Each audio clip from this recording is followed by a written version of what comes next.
Has Inverter of Truth got you down? Have you been exceptionally jealous of the green grass of opposing Lotus Fields? Well, fret no longer. The Pioneer meta may have taken a turn for the combo control worse, but let's be honest, with Inverter at 20% of the meta, it's getting banned soon. So what better way to fight back than with combo aggro? Using the worst color in Pioneer? No, we're in white. Mono white devotion, and you better believe it, we're gonna put up a fight. This mono white deck has a lot going on and can seem scattered and unfocused, but the dual attack of our game plan makes our deck deceptively deadly. The main combo of this deck is Heliod, Sun-Crowned, and Walking Ballista. With a Ballista at 2 counters and Heliod in play, we can give Ballista lifelink for 1 and a white. Then when we shoot our opponent, we gain 1 life, which triggers Heliod so we can put a counter back on Ballista, thus reloading the loop. Shoot until the opponent is gone. The total mana required to resolve all of this is more than a bit pricey at 9, but since Heliod has Indestructible, we are usually safe to split up the payments, as it were, casting Heliod first and then resolving Ballista next turn. Where this deck really shines is the fact that all of our cards, including the combo pieces, are also aggressive threats. So we can just play an aggro game that suddenly has a combo win. Or if we're playing to our combo and that combo gets shut down or otherwise locked out, we can just fall back on the classic strategy of turning cards sideways and hitting face. Let's look at the main aggro plan. We start off our cavalcade of aggressive creatures with an old classic from Shadows, Thraben Inspector. This 1-drop isn't the most aggressive creature with only 1 power, but the clue token generated will keep our cards flowing well into the game, and we have other ways to make anybody into a mighty follower of Heliod, so just the right 1-drop for the curve. Next, we play a lot of very synergistic 2-drops, mostly because they all have double white in their cost, which is us building towards a big devotion towards Heliod. Daxos, Blessed by the Sun, is an exceptional 2-drop that will have a toughness equal to our devotion to white, as well as gain us a life every time a creature enters or exits. Oh, and remember Heliod? I'm going to be saying that a lot because he gives us a +1/+1 counter to put on any creature whenever we gain life. So Daxos pulls double duty in the synergy department. Though due to his legendary status, we only want to run 2 total in the deck.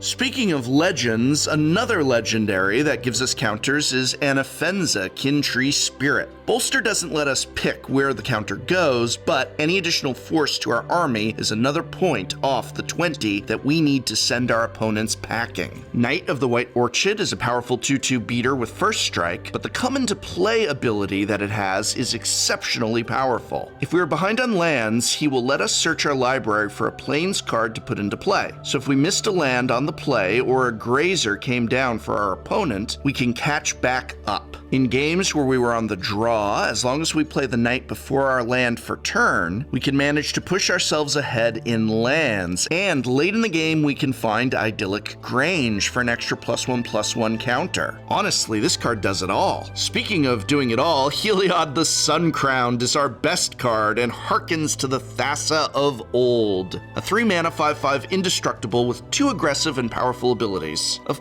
course we need to keep our devotion to white at 5 or greater for His Holiness to grace the red zone with his presence, but even as an enchantment, any incidental life gain serves to grow our forces, and any extra 2 mana serves to gain us some life. Even without a combo, this card is a house and plays in a lot of ways similar to the old Thassa, in that he's relevant in play and game-breaking when turned on. Always look for this god when you can. The deck also runs Arcanist's Owl, a 3/3 flyer with a lot of utility, as Owl turns on a Heliod by itself, adding 4 to our devotion with those hybrid symbols. The Owl also lets us search up the top 4 of our deck for an enchantment or artifact.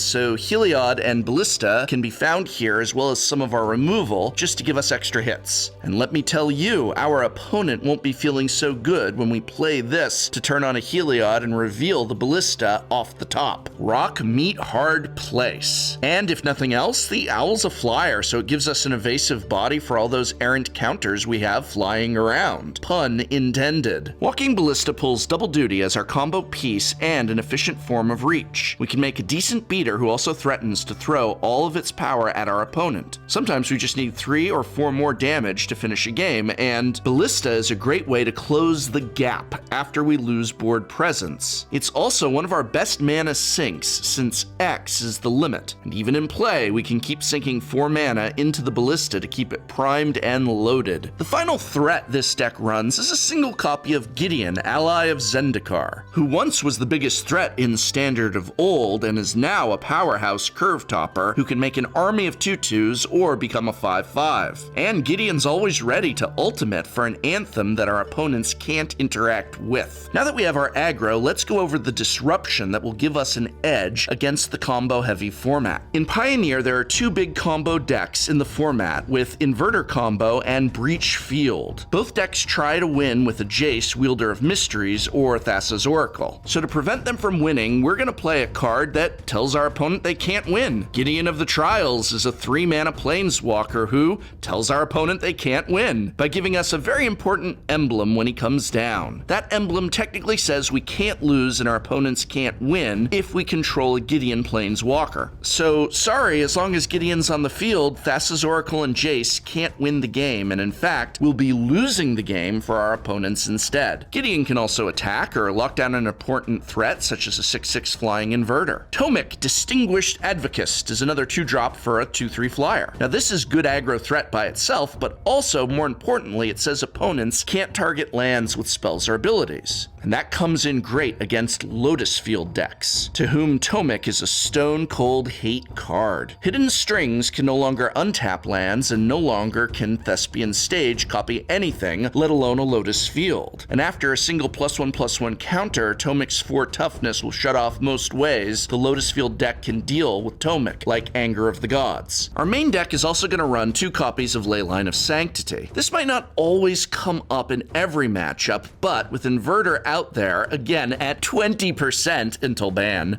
running 8 different Thoughtseize effects, well, there's a good chance we can blank something from our opponent, all while adding 2 to our White Devotion. And if it's in our opener, we did it all for free, so it's worth having those 2 copies main deck. Now, with the combo decks hopefully in check, we play some removal to really round out our game plan. White removal is not as efficient as black or red in Pioneer, as those 2 are the main removal colors of the format, but what do we get for the trade-off? Well, all our removal is enchantment-based, and it all leaves us with some sweet, sweet white pips. 2 copies of Baffling End answer many problematic threats in the format, and even if answered, will only return a 3/3, which is a lot less scary than, say, a Steel Leaf Champion or Goblin Rabblemaster. 2 copies of Stasis Snare can answer anything else in the form of creatures, even at instant speed, and it adds 2 to Devotion, so sometimes it's answering a Cavalier or just getting an Inverter out of the way of blocking. We're also going to want to run the new saga, Elspeth Conquers Death. While Elspeth herself didn't make R75, this powerhouse enchantment gets the ball rolling by exiling any creature costing 3 or more. The next step in the saga makes all our opponents' non-creatures cost 2 more for a turn cycle, keeping their productivity low for a turn and sometimes buying you another from that Lotus Menace. Then, step 3 reanimates any creature or planeswalker with a +1/+1 counter or an extra loyalty. So this can even be used to get a Ballista back into play, or any of our silver bullets back to keep the combo deck sighing and shaking their heads, as well as generating a ton of value against the control decks. Now that we've seen the spells, let's see those basic lands, right? Wrong. This mana base takes a bit of explaining, so let's explain it. By far the most important land and one of the most important cards in the deck is Nykthos Shrine to Nyx. This legendary land will make mana equal to our devotion to white if we pay 2 mana first. Now this can net us insanely high amounts of mana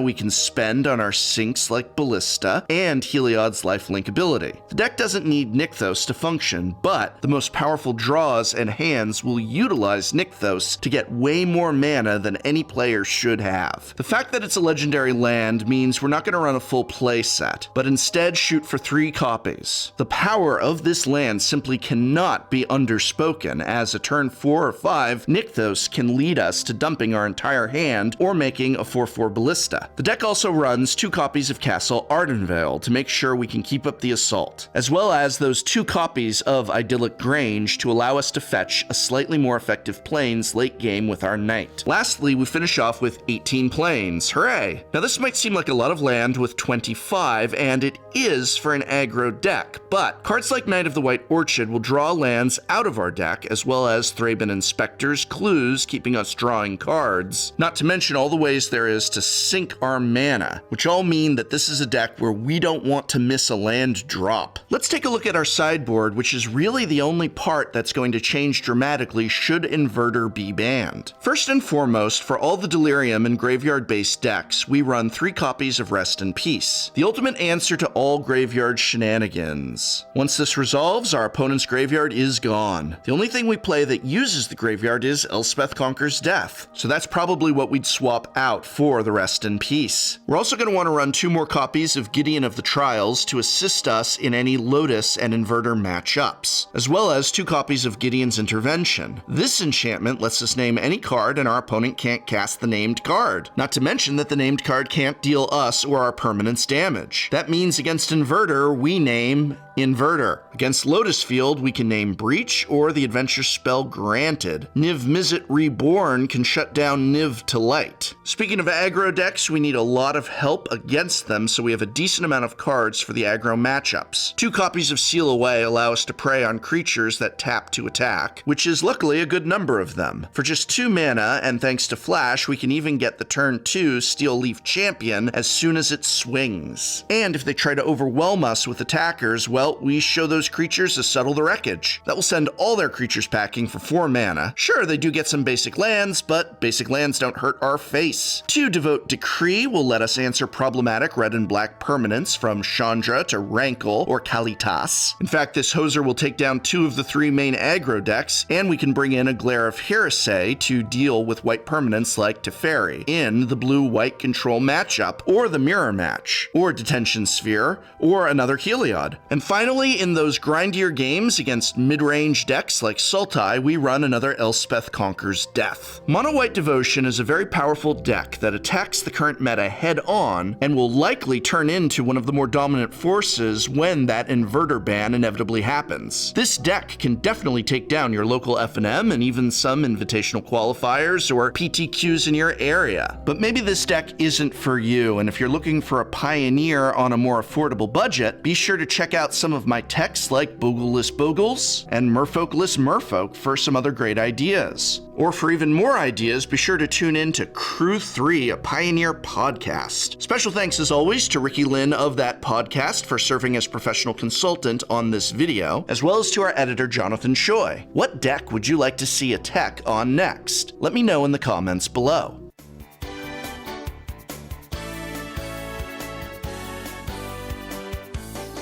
Documentation that you run Sensei's Divining Top and Paradox Engine in every deck, regardless of commander. Oh, come on, that combo is solid. Paradox Engine is an artifact, so it's fine to run a copy in every single commander deck, right? Wrong. Right. I mean, wrong. Totally wrong. Egregious, terrible, very super wrong. Mr. Professor, don't you run Tanglewire? It's not banned, so yeah, I run it. Does it have a point, a purpose in your deck? It slows my opponents down while Well, you what? Well, it slows them down.